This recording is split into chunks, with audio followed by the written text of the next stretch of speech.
Okay then guys, this is ActRaiser. This is by Square Enix, well, just Enix back then. And it's a really nice blend of adventure and RPG. Well, more creation. Now I've got to apologise for the quality of the sound. Basically my laptop's a bit low in space and obviously the emu's playing up a bit because of it. But hopefully it won't ruin your enjoyment of it by too much. Basically the idea of the game is you play a little angel and you basically go around, and it's a bit like Populous in that you build up little countries, but you also have a really cool little 2D scrolling beat 'em up where you have to go around hacking and slashing levels to clear them. You have one of these at the start of the game, and then at the end of each world, there's around 6 or 7 worlds you have to complete.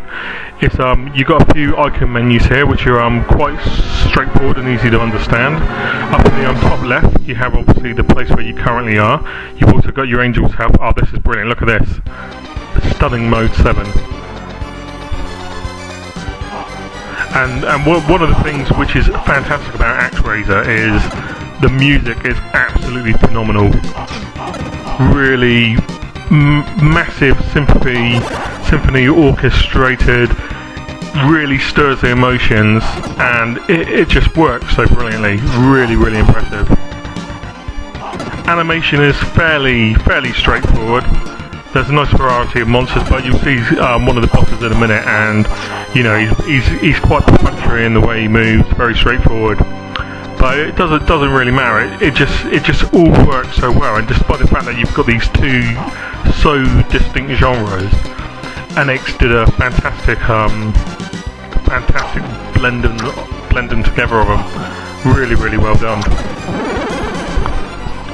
So now, as you can see at the moment, I'm just literally coming up to a tree-faced man, take him out. He's pretty easy, and then this will open up so I can continue on.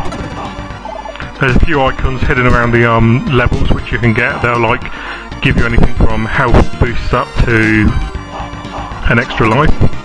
And we're coming up to the end of the first level. Little 8 mans. Those beasts can be a bit of a pain in the arse, so you need to watch out for them. But you know, it's just a nice little straightforward scrolling level. Nothing amazing, but it works really well. And the fact that you've got this fantastic music with it as well, just brilliant. And again, you know, at the time when this came out, this was so unique. There was just nothing else around like it. Interestingly, they did a sequel, and they decided to take out all the RPG elements and just turn it into a straightforward scrolling fighter, and it just wasn't anywhere near as good. It looked amazing, but it was so bloody hard. So anyway, here we are coming up to the first boss, big plated centaur.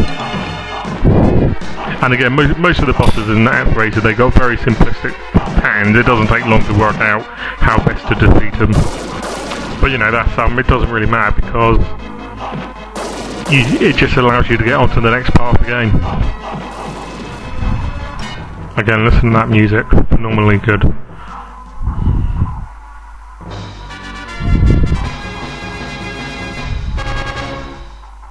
So there he is, defeated, and now we can go on to the world building.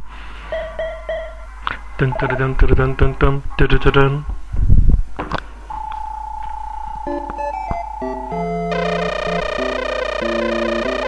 And you obviously get bonuses based on how many lives you've got remaining energy. So here we are then. This is the world building stage. You start off with just a few people, as you can see in the top right hand corner. The SP is the amount of magic spells you have. And here's your little angel avatar. Now you can move him around. There's a fair amount of enemy bases throughout the stage, and you can basically shoot at the enemies with your bows. Every time you do kill an enemy, it'll add SP to your bar, and obviously every time you use a spell, that will use your SP up as well. So what we're going to see now is use of the first spell. So every now and then you'll get given these little cutscenes where they'll ask you something or tell you of something they found. So at the moment they want you to clear lightning. So there it is, very first one. And then basically by using the lightning you can clear levels so that they can lay down foundations for their homes.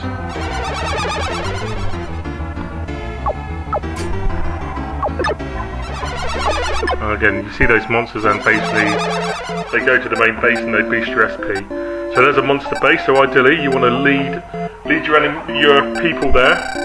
Now initially they're quite weak, but as the game progresses and as more people come along and populate the area, they'll learn more skills, so they'll be able to battle monsters, they'll be able to eventually build bridges, grow crops. And again, it's fairly simplistic, but again, it just works really well for what it's doing. It's not too complicated. It's easy to understand. It's just very clever game. I'd love to see a next gen update of this. They could do something really special with it. Whether that's going to happen or not, you know, basically something like ActRaiser. If it does appear, it's going to be just as an Xbox Live Arcade game, most likely.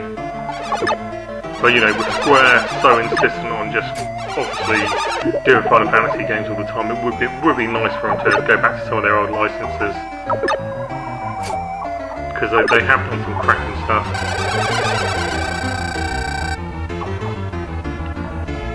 So as you can see, it's getting a little bit more hectic.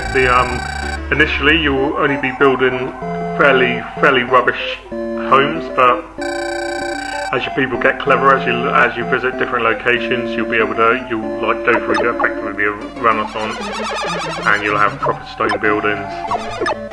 So again, they're now saying that hey master, we can build lairs. Take us to some so we can kick ass. Little horse in the background. Again, nice simplistic visuals. Nothing earth-shattering.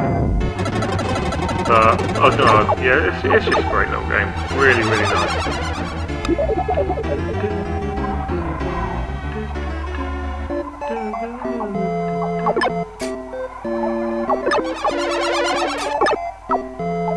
And then basically what will happen eventually is when you've cleared all the layers, you'll be told of a hole which you have to visit, and then you'll get to fight a minotaur. Now unfortunately, I can't show you that because I'm still struggling around with using these emulators to record AVI and stuff, and it's proven a bit more complicated than I was hoping. But basically what